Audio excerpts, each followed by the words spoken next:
வணக்கம் மக்களே, நீங்கள் பார்த்து கொண்டிருப்பது ஆட்டம் ஒரிஜினல்ஸ் யூடியூப் சேனல். இன்றைக்கி ஒரு முக்கியமான வீடியோவில் உங்கள் எல்லாரையும் சந்திக்கிறதுல ரொம்பவே மகிழ்ச்சி. Border Gavaskar trophy Australia vs India first test match வெற்றிகரமாக நடந்து முடிஞ்சிருக்கு. அதனுடைய ரிவ்யூ தான் இந்த வீடியோவில் பார்க்க போகிறோம். ஸோ வாங்க வீடியோக்குள்ளே போகலாம். டாஸை ஜெயிச்சு முதலில் பேட்டிங் ஆடிய இந்தியன் டீம் 150 ரன்களுக்கு ஆல் அவுட் ஆனது. அதிகபட்சமாக நிதிஷ் ரெட்டி 41 ரன்களையும், ரிஷப் பண்ட் 37 ரன்களையும், KL ராகுல் 26 ரன்களையும் எடுத்தனர். பெரிதும் எதிர்பார்க்கப்பட்ட விராட் கோலி 5 ரன்னில் வெளியேறினார். இதில் இன்னொரு விஷயம் என்ன அப்படின்னு கேட்டிங்கன்னா, நம்பர் 3 வந்த தேவ்தத் படிக்கல் 23 பந்துகளை எதிர்கொண்டு 0 வெளியேறினார். இந்தியன் இந்த ஃபஸ்ட் இன்னிங்ஸில் ஹையஸ்ட் பார்ட்னர்ஷிப்ஸ் அப்படின்னு பார்க்கும் பொழுது 7வது விக்கெட்டுக்காக ரிஷப் பண்ட்டும் நிதிஷ் ரெட்டியும் 48 ரன்கள் கூட்டணி அமைத்ததன் காரணமாக இந்திய அணி 150 ரன்களை கடக்க முடிந்தது. ஆஸ்திரேலிய தரப்பில் ஜாஷ் ஹேசல்வுட் 4 விக்கெட்டுகளையும், Pat Cummins, Mitchell Starc, Mitchell Marsh தலா 2 விக்கெட்டுகளையும் சாய்த்தனர். அடுத்ததாக தங்களுடைய முதல் இன்னிங்ஸை தொடங்கிய ஆஸ்திரேலியன் டீம் சீரான இடைவெளியில் விக்கெட்டுகளை இழந்து தடுமாறி வெறும் 104 ரன்களுக்கு சுருண்டது. அதிகபட்சமாக மிச்சல் ஸ்டார்க் 26 ரன்களையும், அலெக்ஸ் கேரி 21 ரன்களையும் எடுத்தனர். இந்திய அணி தரப்பில் நம்முடைய தலைவர் ஜஸ்பிரீத் பும்ரா 5 விக்கெட்டுகளையும், ஹர்ஷித் ராணா தன்னுடைய அறிமுக போட்டியிலேயே மிக பிரமாதமாக பந்து வீசி 3 விக்கெட்டுகளையும், முகமது சிராஜ் 2 விக்கெட்டுகளையும் எடுத்தனர். 46 ரன்கள் முன்னிலையோட 2வது இன்னிங்ஸை தொடங்கிய இந்திய அணி சும்மா தெறிக்க விட்டுட்டாங்க அப்படின்னு தாங்க சொல்லணும். யசஸ்வி ஜெய்ஸ்வால் 161 ரன்களும், விராட் கோலி 100 ரன்களும், KL ராகுல் 77 ரன்களும் குவித்தனர். இதில் முக்கியமான விஷயம் என்ன அப்படின்னு கேட்டிங்கன்னா, விராட் கோலி தன்னுடைய 81வது சதத்தையும், யசஸ்வி ஜெய்ஸ்வால் தன்னுடைய 4வது சதம், அது மட்டும் இல்லாமல் எப்பெல்லாம் அவர் செஞ்சுரி அடிச்சிருக்காரோ அந்த 4 சதமுமே 150 ரன்களுக்கு மேலே அவர் கன்வெர்ட் பண்ணியிருக்கிறாரு. முதல் இன்னிங்ஸில் சொதப்பிய விராட் கோலி 2வது இன்னிங்ஸில் அவருடைய அப்ரோச் எப்படி இருக்க போகுது அப்படின்னு ரொம்ப ஆர்வமாக பார்த்துட்டு இருந்தேன். சரி, வந்தார், செஞ்சிட்டாரு அப்படின்னு தாங்க சொல்லணும். 4 பவுலர்ஸையும் வச்சு செஞ்சிட்டாரு.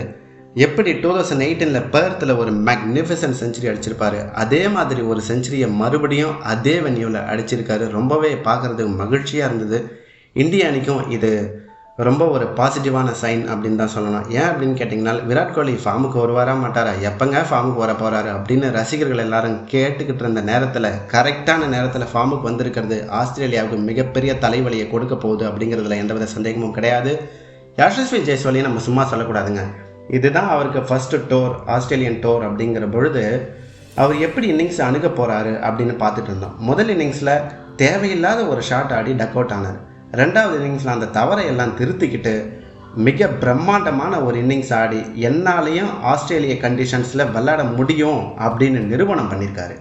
யசஸ்வி ஜெய்ஸ்வால் அவுட் ஆகி போன பிறகு வந்த ரிஷப் பண்டாக இருக்கட்டும், துருவ் ஜுரல் சொற்ப ரன்களில் வெளியேற, ஆஹா இந்திய அணி கொஞ்சம் மொமெண்டம்லேருந்து போகுமோ அப்படின்னு நம்ம எதிர்பார்த்த நேரத்தில் வாஷிங்டன் சுந்தர் கை கொடுத்து விராட் கோலியோட 77 ரன்கள் கூட்டணி அமைத்து 29 ரனில் நாதன் லைன் பந்துவீச்சில் வெளியேற, இந்திய அணி அங்கேருந்து என்ன பண்ண போகிறாங்க அப்படின்னு நம்ம யோசிச்சுக்கிட்டு இருந்தோம். இருந்தாலும் உள்ளே வந்த நிதிஷ் ரெட்டி அருமையாக 38 ரன்கள் குவித்து கிட்டத்தட்ட 27 பந்துகளை மட்டும்தான் எடுத்துக்கிட்டாரு. சரி, இதோட முடிய போதா, எப்போ இந்தியா டிக்ளேர் பண்ணுமா அல்லது மறுபடியும் விளையாடுவாங்களா அப்படின்னு நம்ம யோசிச்சுட்டு இருக்க நேரத்தில் கரெக்டாக இந்திய அணி தலைவர் பும்ரா 487 ரன்கள் 6 விக்கெட் இருந்த நிலையில் டிக்ளேர் அப்படின்னு அறிவித்தார். 534 ரன்கள் எடுத்தால் வெற்றி அப்படிங்கிற கடின இலக்குடன் களமிறங்கின ஆஸ்திரேலியன் டீமுக்கு ஆரம்பமே அதிர்ச்சி காத்திருந்தது அப்படின்னு தாங்க சொல்லணும். Nathan McSweeney, Pat Cummins, Marnus Labuschagne, Usman Khawaja வந்த வேகத்தில் நடையை கட்ட ஆஸ்திரேலியா 100 ரன்னையே கடப்பாங்களா அப்படிங்கிற ஒரு டவுட் இருந்தது. இருந்தாலும் ஸ்டீவ் ஸ்மித் ஓரளவுக்கு தாக்கு பிடித்து ஆடி 17 ரன்களில் வெளியேற, டிராவஸ் ஹெட் மற்றும் மிச்சல் மார்ஷ் கூட்டணி அமைத்து ஒரு கவுண்டர் அட்டாக்கிங் இன்னிங்ஸ் ஆடினாங்க அப்படின்னு தாங்க சொல்லணும். டிராவஸ் ஹெட் 89 ரன்களும், மிச்சல் மார்ஷ் 47 ரன்களும் எடுத்து வெளியேறினர். பிறகு ஆஸ்திரேலியாவால் அதிலிருந்து மீண்டு வர முடியாமல் 238 ரன்களுக்கு அனைத்து விக்கெட்டுகளையும் இழந்தது. இதன் மூலம் இந்திய அணி 295 ரன்கள் வித்தியாசத்தில் மிகப்பெரிய வரலாற்று சிறப்புமிக்க வெற்றியை பெற்று 5 போட்டிகள் கொண்ட பார்டர் கவாஸ்கர் தொடரில் 1-0 அப்படின்னு முன்னிலை வைக்கிறார்கள். இந்த போட்டியை பொறுத்தளவுக்கு நிறைய பாசிட்டிவான விஷயங்களை பார்க்க முடியுது. குறிப்பாக நித்தேஷ் ரெட்டியோடைய ஃபர்ஸ்ட் இன்னிங்ஸ் 41 ரன்ஸ் எவ்வளோ குரூஷியலான ரன்ஸ் அப்படிங்கிறது நமக்கு தெரியும். அதே போல் இரண்டாவது இன்னிங்ஸ்லேயும் வைட்டலாக ஆடினார். 38 ரன்கள், அதுவும் குறுகிய நேரத்திலேயே அடித்ததன் காரணமாக அவருடைய கான்ட்ரிபியூஷன் சூப்பராகவே இருந்தது. அது மட்டும் இல்லாமல் கேஎல் ராகுல் அவர் ஓப்பன் பண்ண போகிறாரா, மிடில் ஆர்டரில் விளையாட போகிறாரா அப்படின்றது தெரியலை அடுத்த போட்டியில். ஏன் அப்படின்னு கேட்டிங்கன்னா, நம்முடைய அணித் தலைவர் ரோஹித் சர்மா இரண்டாவது போட்டியில் களமிறங்குவார் அப்படின்னு எதிர்பார்க்கப்படுற நிலையில் கேஎல் ராகுல் மறுபடியும் மிடில் ஆர்டருக்கு தான் போக போகிறாரு அப்படின்னு தான் தோணுதுங்க. இருந்தாலும் நம்முடைய கருத்து என்ன அப்படின்னா, ரோஹித் சர்மா ஜெய்ஸ்வால் மறுபடியும் ஓப்பன் பண்ணால் அது எந்த அளவுக்கு சரியாக இருக்கும் அப்படிங்கிறது நமக்கு தெரியல.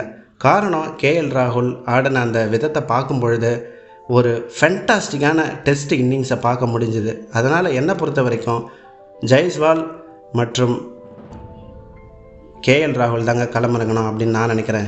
ஏன்னா ரோஹித் சர்மாவுடைய ரெக்கார்டு அப்படிங்கிறது ஆஸ்திரேலியன் சாயில் அவ்வளோ பிரமாதமாலாம் இல்லைங்க. ஹையஸ்ட் ஸ்கோரே 62 என்னமோ தான். அப்படிங்கிற பொழுது என்ன பண்ண போகிறாங்க, இந்தியன் மேனேஜ்மெண்ட் என்ன யோசிக்க போகிறாங்க அப்படிங்கிறது நம்ம பொறுத்திருந்து தான் பார்க்கணும். இதோட இந்த வீடியோவை முடிக்கிறேன். இந்த வீடியோ பிடிச்சிருந்தால் லைக் பண்ணுங்கள், கமெண்ட் பண்ணுங்கள், ஷேர் பண்ணுங்கள். மறக்காமல் நம்ம சேனலுக்கு சப்ஸ்கிரைப் பண்ணுங்கள். Thank you so much.